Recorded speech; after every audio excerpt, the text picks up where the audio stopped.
Very good morning and warm welcome for the today's lecture. I'm Dr. Satish Kola, Assistant Professor, Department of Chemistry, Mahatma Gandhi, Art, Science and Lead, Nasuddin Bhai Panjwani, Commerce College, Armori.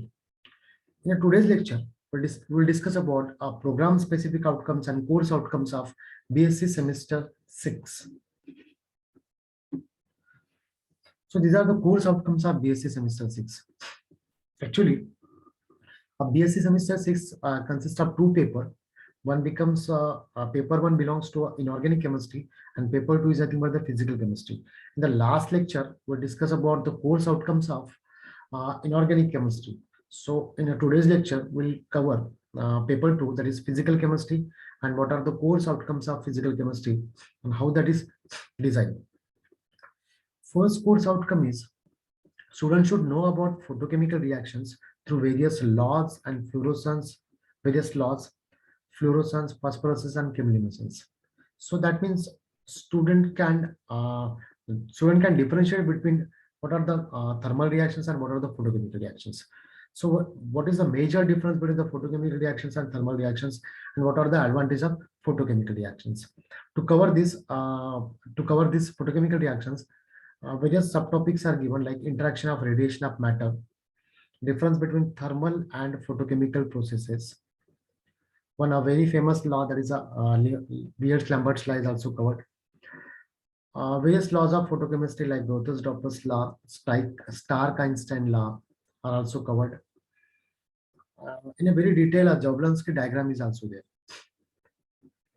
for the depicting of various processes like fluorescence, phosphorescence, and what is the major difference between fluorescence and phosphorescence. One becomes a chemoluminescence. One of the very recent topic is there.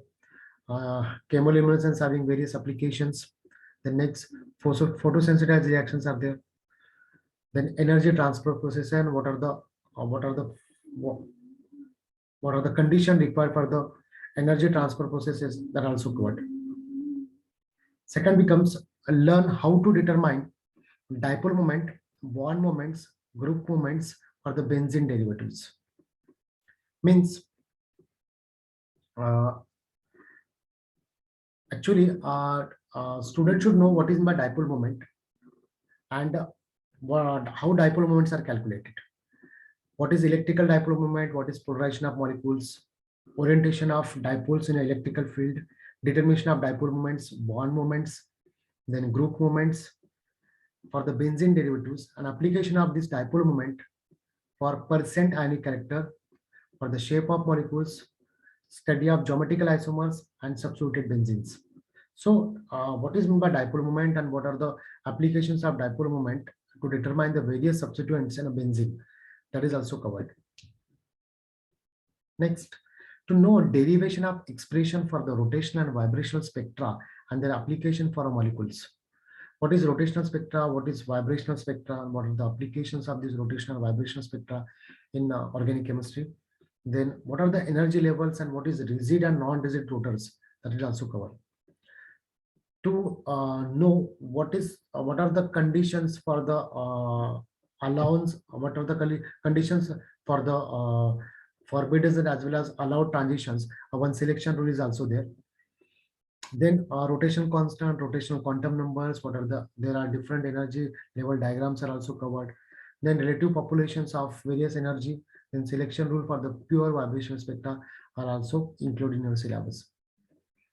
The next is students should learn to distinguish between phenomena of adsorption and absorptions, and also learn colloidal chemistry through ultrafiltration, electrophoresis, and electroosmosis. To cover this adsorption and absorption, one of the very important topic, that is a surface chemistry, is covered. Surface chemistry is special units are reserved for the surface chemistry. In that, there are different techniques and various examples and various experiments are covered for to explain the adsorption and to distinguish between the adsorption and absorption. Then colloidal chemistry is one of the very important one, because colloidal chemistry having large applications.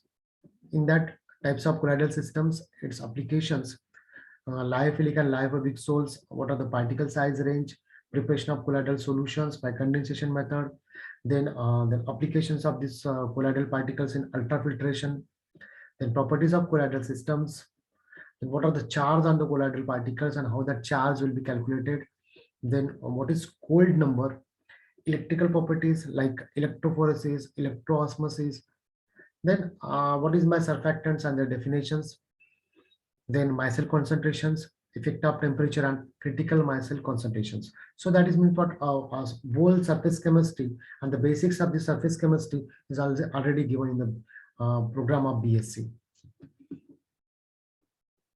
The next topic is to study a nuclear chemistry and its application in radio tracers, this discovery of radioactivity, then typical radioisotopes. You know that nuclear chemistry having large applications. So to know what is nuclear chemistry, some topic is reserved in our syllabus.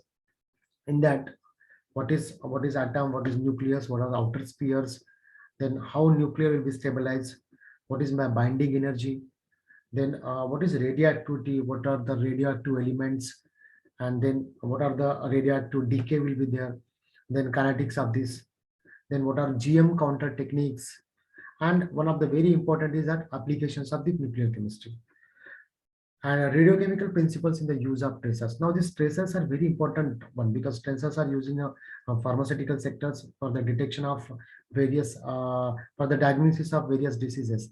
That's why these radio tracers we can say diagnosis as well as for the treatment. So that's why these radioisotopes and radio tracers are very important. So in a basic in our syllabus, we are trying to tell about the basics of this nuclear chemistry and its applications. Next one is to acquire the basic knowledge about rotational and vibrational spectroscopy. Spectroscopy is one of the very important subjects is there as far as the research is considered, because spectroscopy provide evidences for the various researches. So introduction to the spectroscopy, dipole moment, rotational spectra. What are the rotational spectra for the diatomic molecules? What are rigid and non-rigid rotors? So these are basics. Some basics are covered before entering into the post-graduation level. Students should know some basics of this spectroscopy. That's why we are trying to cover rotational and vibrational spectroscopy at BSc levels.